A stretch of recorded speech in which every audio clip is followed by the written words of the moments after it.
This is just a little cool trick you can do to save yourself time when you're on the water, you're fishing and your line breaks off. All you need is a pool noodle cut to the length that you want it to be for your leader line. This one here is a little bit shorter than what I usually use, but just keep in mind the type of tackle bag or tackle box that you might be keeping your pool noodle in. But what you'll do is just cut the pool noodle, and then you're going to take a knife or a box cutter and you're going to cut a slit all the way down so that it cuts through and you now have this opening exposed. And then what you want to do is take your hooks, which I already have some that I've already tied my leader line to.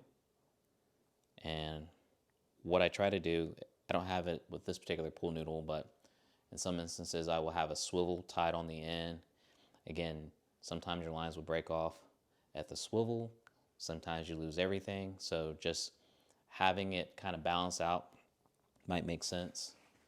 But you'll just take your hook, stick it in the pool noodle like this, and then take that leader line and put it right through the center. And now you have your hooks secure in the pool noodle, so you don't have to worry about them coming loose. Also, you don't have to worry about your leader line getting tangled. And whenever you do have a line that do break off, you can just simply grab your pool noodle with your hooks in it, take it out, get yourself tied back together, and get your line back out in the water. Again, I find this to be a huge time saver, especially when I'm fishing the cut where I know I'm going to break off a lot of lines. I'm literally back in the water in a matter of a minute with this time-saving hack here. Hopefully you found this video helpful. Do me a favor, hit that like button, and don't forget to subscribe to the channel.